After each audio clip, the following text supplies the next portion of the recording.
Remercié soit le Seigneur.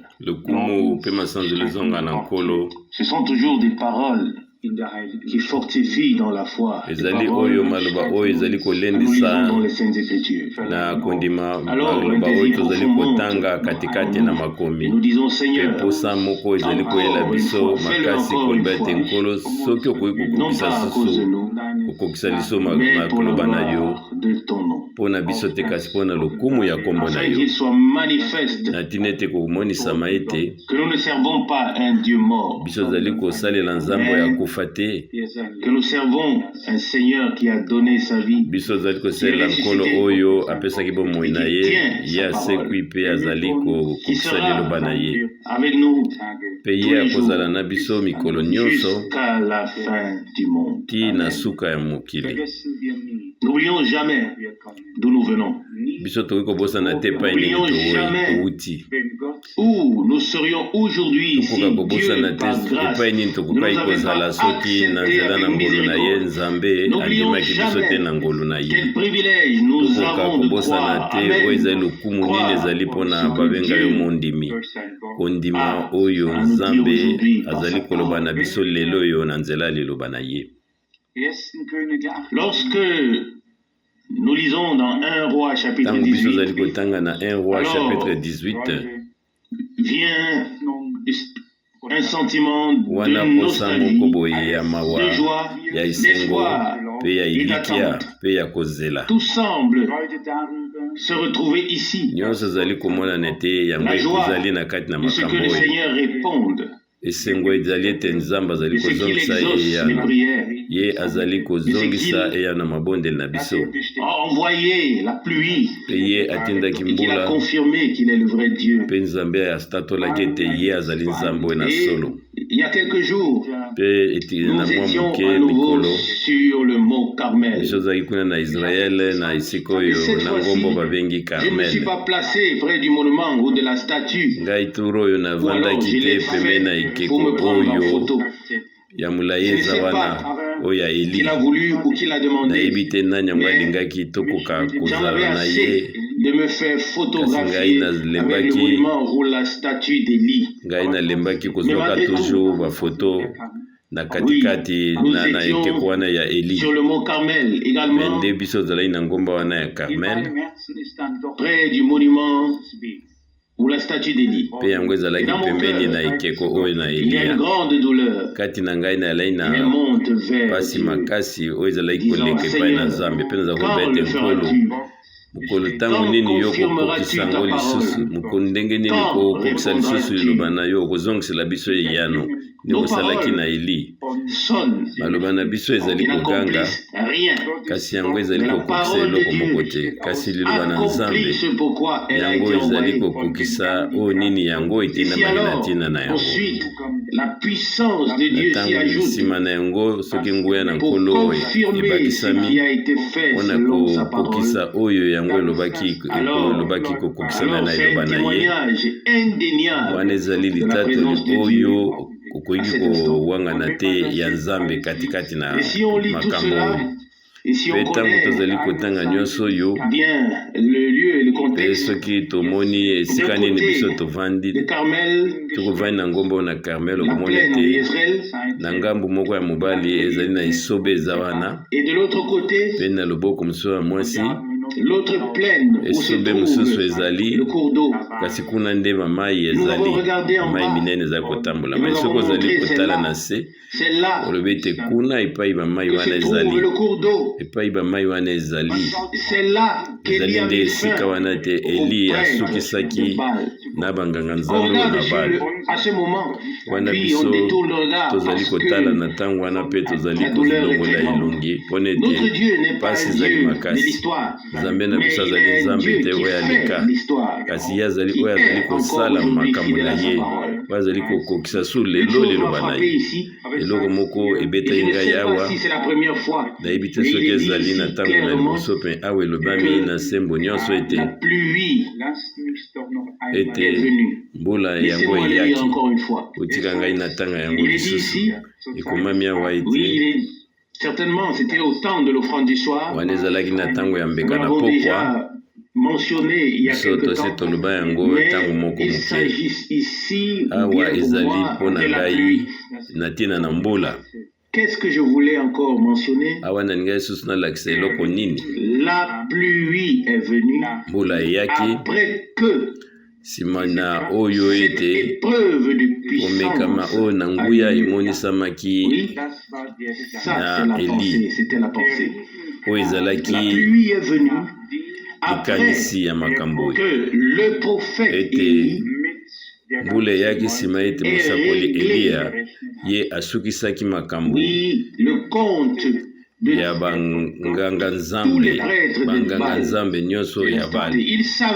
Ye ayebaki ete Nzambe nde atindaki ye, Nzambe oyo na bomoi nde atindaki ye na ntina ete aloba mpe asala na kombo na Nkolo. Et lorsque Dieu a révélé sa puissance, mpe ntango Nzambe amonisaki nguya na ye mpe banganga nzambe oyo na Bali bango nyonso tu babomaki bango na nzela mopanga, ezalaki na nsima na yango nde mbula eyaki kobeta. Nzambe ye moko ayebi soki eloko ezali na ntina nini na lisakoli kokokana na ntango na biso. Eske ekozala elandeli ya makambo ekosalama mpe na ntango na biso? Toyebi te, Nzambe nde ayebi eloko ye moko. Me toyebi eloko ete Nzambe alakaki ete mosakoli Eliya akoya liboso ete mokolo monene mpe oyo ya pasi na Nkolo. Lokola biso mpe toyebi ete etumbelo na Nzambe yango ezongisamaki mpe nyonso ezongisamaki kokokana liloba mpe mopanga na liloba yango ebungaki ete esala mosala na yango mpona tokoka kopesa ngolu moko makasi na oyo nyonso eza euti epai na Nzambe te. Mpe nsima na yango mbula oyo na suka yango ekokweya. Biso nyonso tozali kozela mbula oyoyo. Tozali na ndenge ya kosala makasi te na ndenge na biso te. Biso toyebi yango na nzela na liloba, me ndenge makambo ekosalama biso toyebi te. Me toyebi eloko moko, Nzambe akotika biso te tokende maboko polele mpe yango ekozala te. Ekozala te na maoyo nyonso toyebi ndenge elekaki na ntango na kala.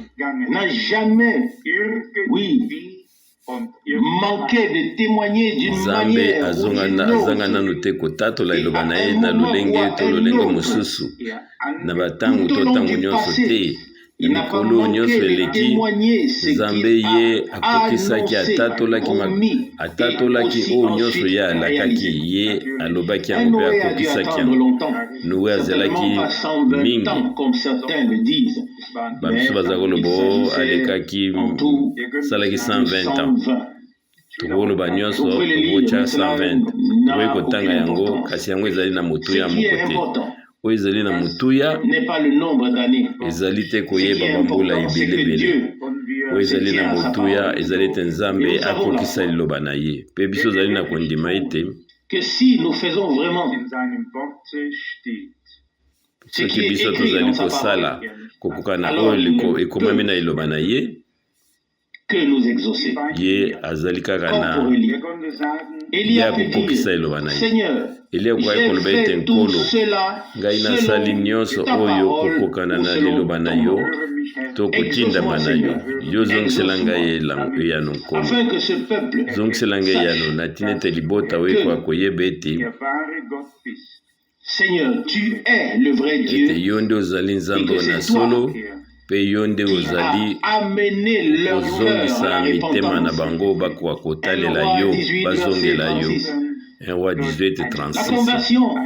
ou le retour des cœurs kozongisa n'a pas motema lieu na par biso la epai na prédication, Nzambe mais par une intervention yango ezali divine, kowuta na par nzela ya une koteya te révélation de la kasi ezali puissance kowuta de na Dieu, de emoniseli manière ya visible, nguya na Nzambe, perceptible, nguya oyo bato nyonso bamonaki yango mpe et batatolaki tout était là. yango mpe nyonso to Combien de ezalaki fois wana. avons-nous exprimé dans nos prières cette pensée, balaboni disant biso Seigneur, tozali kolobondelaka révèle-toi tozoloba de ete telle sorte nkolo qu'on puisse mimonisa lolenge ete l'entendre, bakoka le voir, koyoka yo, le bakoka komona sentir, yo, bakoka que cela kosentir s'accomplisse présence na yo, comme il est écrit dans la mpe yango lettre de Jean. ekokisama lokola Jean ekomami chapitre na 1, Jean mokanda na chapitre 1. 1 Jean chapitre Ce qui 1 était dès le commencement, oyo ezalaki na ce que nous ebandeli avons vu, oyo biso tomonaki entendu, oyo biso toyokaki expérimenté, mpe biso ce que nos tobikaki mains yango ont touché de oyo la maboko na parole biso de vie. esimbaki otalelaka Nous liloba na vous bomoi l'annonçons. 1 Jean 1 biso verset tozali 1. kotatola bino Alors pas yango seulement la 1 Jean prédication, 1 mais une ezali confirmation kaka te divine liteya de kasi sa Nzambe parole parmi akokisa ceux liloba na ye qui ont kati na reçu la baoyo parole. bayambi Et liloba cette na foi ye doit mpe na ntango kondima oyo indépendante.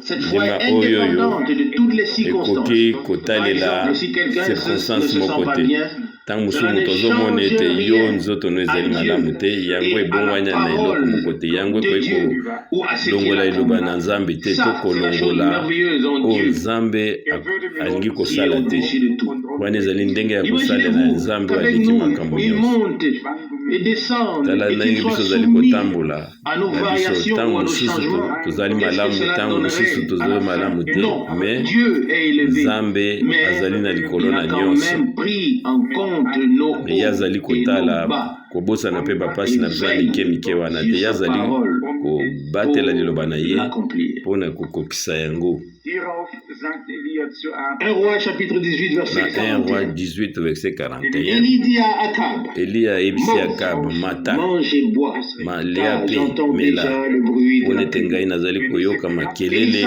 oyo na mvula.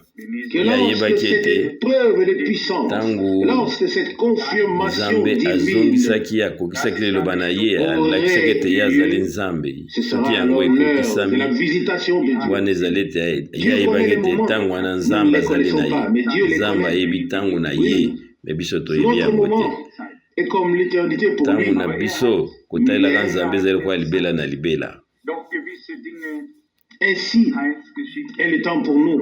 wana ezali ndenge biso tozali Mais dans le komona temps, makambo ezali il a koumela prévu mingi certaines choses kasi na ntango importantes biso pour tozali le kobika plan du salut. Nzambe azali na Et se mwango na ye déroulent toutes mpe makambo oyo ye de la même alakaki manière yango et ekokokisama na arrivent lolenge au moko moment qu'il a mpe fixé. yango Il ekokoka est dit na ensuite au ntango verset oyo ye 42, moko alakaki 1 yango. Roi chapitre 18.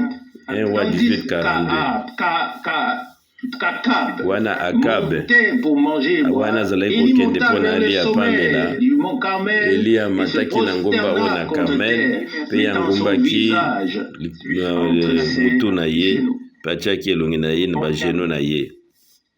Même malgré cette puissante ata ndenge expérience, loboko na Nzambe emonanaki na bomoi na ye, il n'a pas levé le nez. ye amikumisaki Il ne te, cria pas vers le ciel. ye azalaki kolakisa ete aza moto oyo adondi koganga mpona kozwaka lokumu oyo ekouta Il na a mis la bato, tête entre les kasi ye jambes amikitisaki et il pria à koleka Dieu. mpe abondelaki lisusu Amen. Nzambe. Cette Amen. dépendance de Dieu, cette confiance en kobika Dieu nous lolenge interpelle oyo na tous. Nzambe yango ezali kointerpele biso Qui nyonso, aurait ezali na bato oyo te l'occasion, na ntango na biso ya o moto na Nzambe soki azwi mwa occasion ya un ndenge seul wana moment donné, qui aurait l'occasion de lever le nez, de penser oyo akoka komidondwa que tout kakanisa ete cela peut arriver comme ça et comme ça. nyonso ekosalama boyeboye ndenge ye aza kokanisa te. Je dis maintenant, tozali koloba na ici bino et sasa yipi aujourd'hui, mpe lelo oyo après cette énorme réponse à la nsima prière, oyo Nzambe après la ekolakisa grande expérience, nguya après na ye l'extraordinaire epai ete confirmation, après que akokisi les ennemis aient été mosala na ye na Eli mpe baenemi na ye nyonso to babomamaki na mopanga, moto oyo atombolaki amikitisaki mpe atiaki elongi na ye na mabolongo na ye kabandi kobondela. Oyo komikitisa ya ndenge nini liboso na Nzambe na nguya nyonso. Rien ne va de soi devant Dieu. Eloko moko te eleki monene na Veut Nzambe. que nous lui demandions ce qu'il doit faire. Nzambe alingi te biso tosenga ye kaka oyo ye asengi biso oyo alaki biso ya kozwa d'abord bilaka oyo atia yango katikati na biso mpe nsima nango biso tokoka kosenga ye oyo ye alaki biso mpona ete ye akokisa yango ezali kaka ntango ye atia yango na mitema na biso ezali te yo osala liste na yo na makambo na yo yo okomi makambo ndenge yo olingi mpe nzambe akokisa yango te ezali likambo ye moko alingi kosala mpe apesi ya biso lokola bilaka atie na mitema na biso ntango biso tozali kosambela tozali kolakisa ye bilaka na ye na 1 Roi 18:43 mpe ye Eli ayebisi mosali na bikende tala kuna na kota mai monene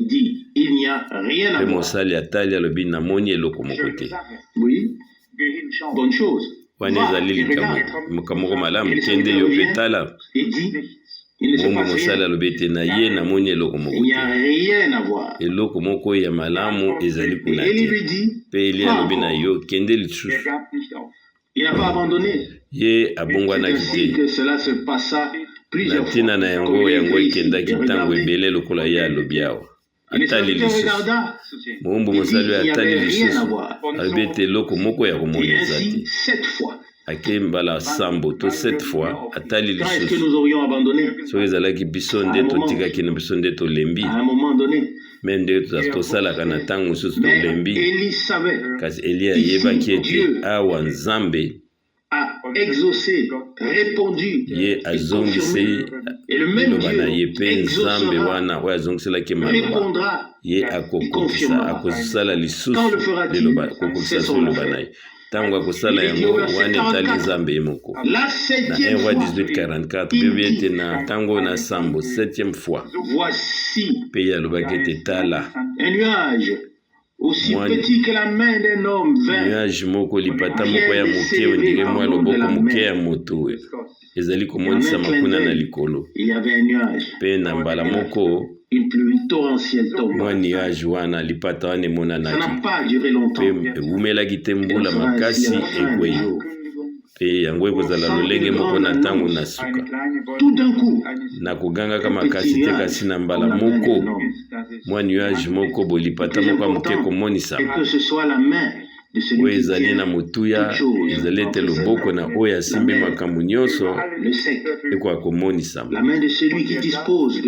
liboko na oyo azali na nguya na nyonso oyo azali na posa ya kopambola libota na ye mpe akoka komona bango lisusu akoka kovizite bango na banani Nzambe akotaki na kosambisama ezalaki na banganga Nzambe oyo na bana na baoyo nyonso bazalaki ya ye te kasi baoyo bazalaki na loboko na ye bango bazwaki ngolu mpona bango elanga esilaki boni biso ozali kokanisa toza koyemba tobete nkolo tinda bamai minene kasi ebongi na biso liboso ete butu ebimaki libosoki ebongi ete eloko moko dabord eya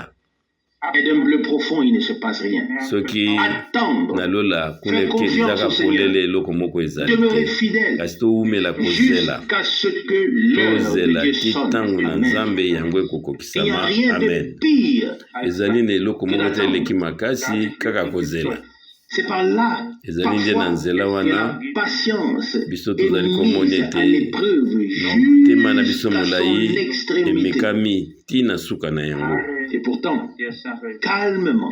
nzoka ndeni na motema na biso na bolembo nyonso ezali kozela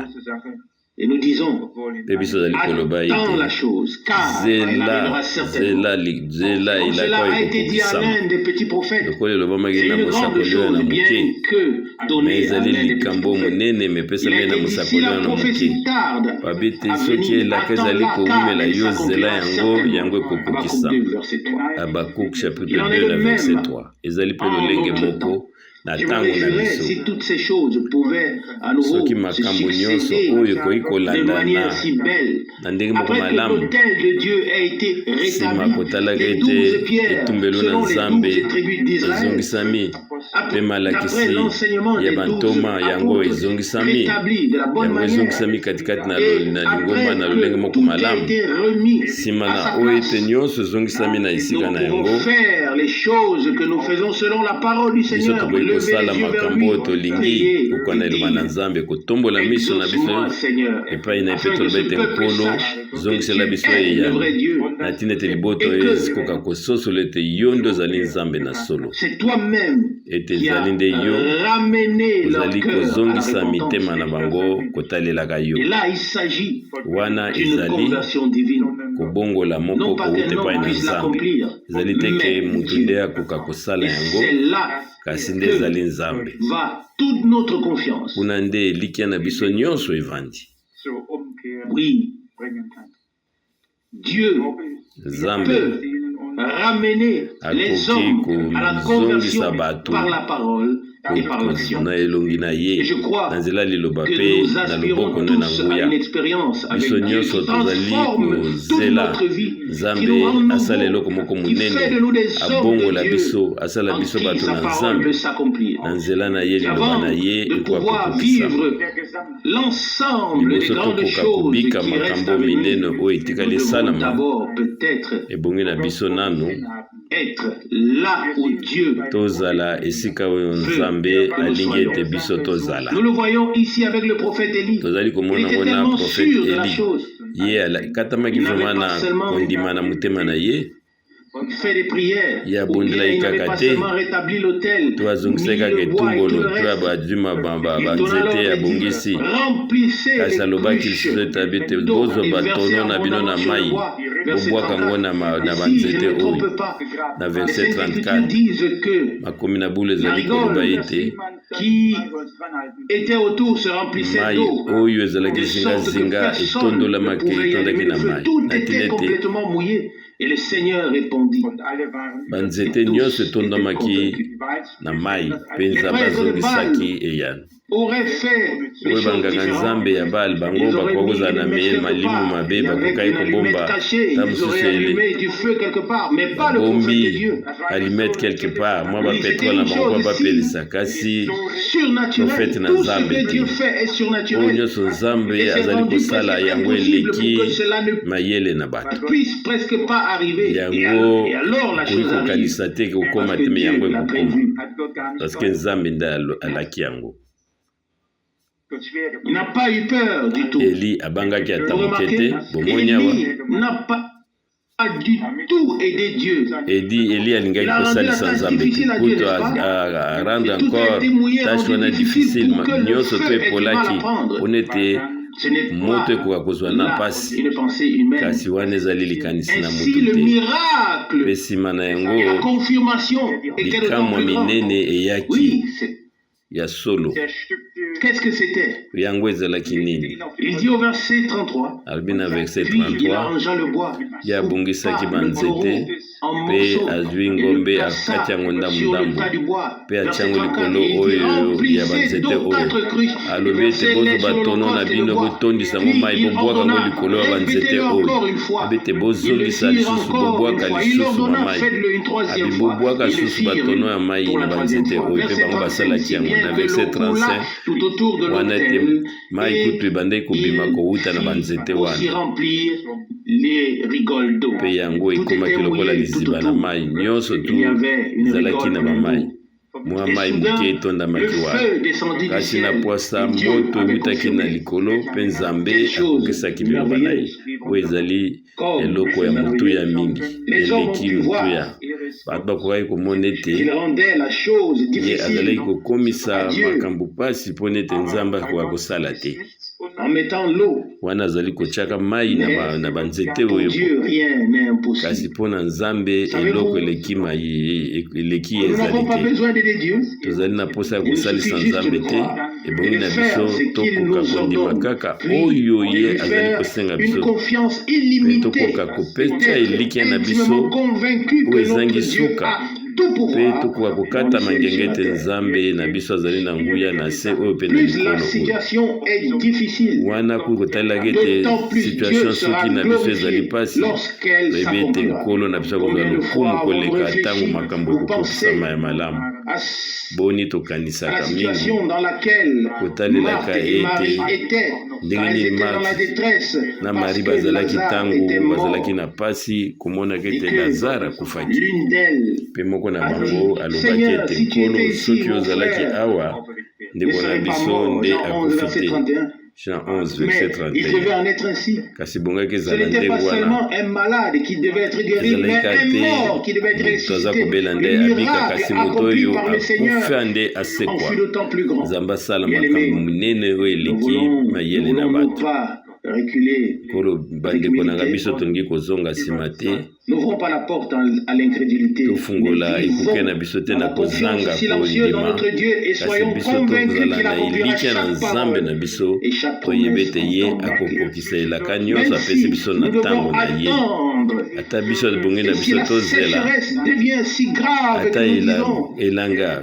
kozanga ekomi chers makasi amis, me il biso aurait été tokoloba mieux ete que ezali nous nde restions butu tous chez nous. ebongi ete tokoka kovanda biso La nyonso epai na biso sécheresse dans les réunions est grave. kozanga Oui, kozwa bien na sûr, zingazinga na biso parce que ezali nous ne makasi faisons pas de wana pluie ezali artificielle ya ici. solo mpo na biso tolingi Nous kosala n'arrosons biloko pas ya les gens, tolingi mais nous kofabrike makambo attendons te que Dieu le fasse. kasi biso tozali Je kozela me ete nzambe garderais ye moko bien d'allumer un feu akisambola quelque part, na kosepela bien ou de napelisa faire moto quoi que ce soit moi-même. eloko moko to Nous nasala sommes dans le eloko mona royaume de makasi Dieu. me Nous ndenge dépendons wana de te Dieu. Et il biso a des voies tozali et les kati na moyens bokonzi na nzambe d'exécuter tout ce qui ye lui azali plaît, kotala mpe akokokisa nyonso oyo ye azasepeli comme na yango il le veut.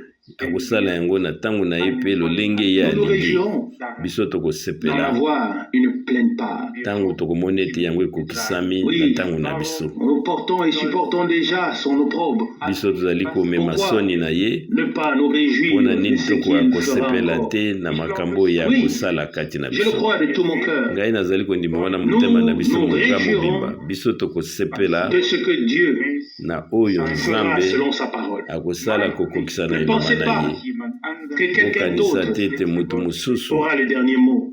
akozala na liloba oyo na Il suka est le premier ye azali oyo na liboso mpe azali oyo na yambo et il conduira mpe ye moko akomema tout de manière glorieuse. nyonso na lolenge Si nous moko na regardons au lokumu dehors so tozotala et qu'il n'y libanda a encore rien à voir, tozomona alors nano cela ne eloko moko signifie te pas que cela ne vient yango pas. elakisi te ete Cela yango signifie ekozali que ça koya vient. te yango elakisi ete ezali koya Si ça ne vient pas encore, soki ezali koya nanu te mais kasi ça biso vient. toyebi Si ete nous yango regardons une ekoya deuxième fois to et que totali nous mbala ne le mibale voyons pas mpe encore, tomoni cela ne yango nano signifie pas que ezali ça ne koya vient te pas. biso Cela elakisi te signifie ke yango seulement ekoya te non qu'il ne vient pas yango encore à ce ezali moment-là. kolakisa ete nano Mais yango ekomi une nano fois te kasi sera la septième fois. ntango ekokóma na Et ntango na nsambo pourquoi ne pas croire wana que tokoki Dieu le kondima fera te par ete grâce nzambe asala dans le septième akosala ngo na âge ngolo d'église. oyo na À la fin, 7e lorsque age ya l'épreuve lingomba de puissance sera wana ntango arrivée à nguya na ye échéance, que ekomonisama l'autel de Dieu aura été mpe wana rétabli et que etumbelo na tout nzambe y yango aura été ekobongisama correctement mpe ordonné nyonso et que ekozongisama nous pourrons lokola vraiment nzambe nous ye alobi présenter devant yango lui, mpe biso non tokotelema pas en liboso na criant ye comme des prêtres de wana Baal, biso non tozali pas en koganga te faisant lokola des banganga nzambe allers-retours avec des oyo ya incisions bale ici et là, mais komizokisaka en parlant kotambolaka tout kasi simplement tolobela à kaka Dieu qui malembe entend et tolobeli qui veut nzambe répondre. na Nous le ntango na croyons ye ce soir. ekokisami mpe Il alingi le fera kozongisa par liloba na ye grâce. toyebi ete Loué na ntango soit na son ye nom. ya kosala yango Amen. nkombo na ye ekumisama amen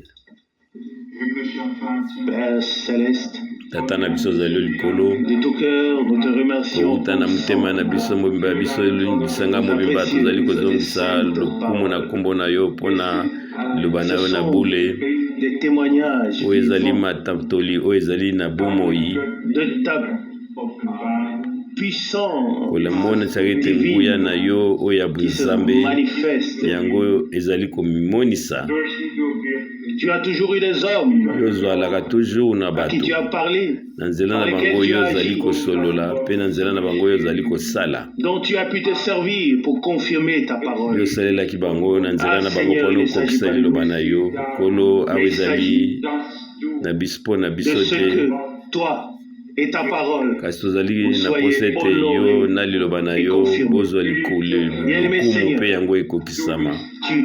Olingami malamu, yo ozali nzambe azali sembo, yo opesi biso sango malamu moko ya lokumu. Comme au temps d'Élie, biso zali kobika lokola na ntango na Eliya. Biso tozwi liloba oyo na lisakoli liboso ete mokolo na nkolo ekomisama.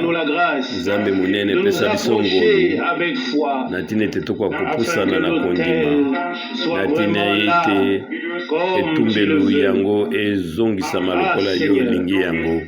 Nkolo yo kopesa biso nyonso omekama kokisa liloba mpe yano.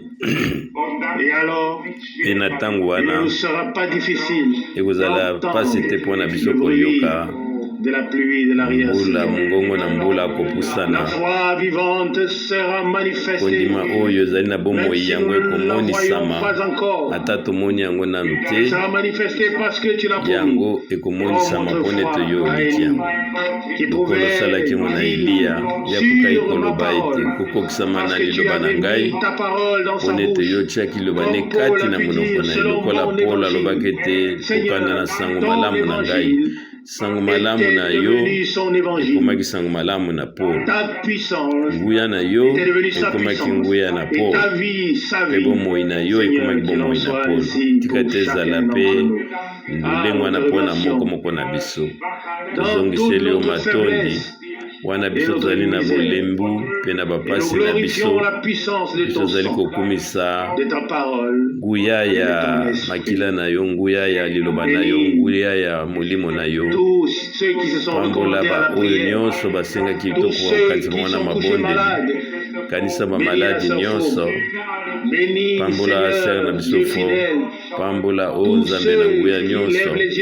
Baoyo nyonso bazali kotala kotombola misu na bango epai na yo, mpe bazali kotalela yo, kokisa liloba na yo, mpe liloba na yo emonisama mbangu mingi na ndenge moko ya lokumu masanzoli mpo na libela na libela. Amen, amen.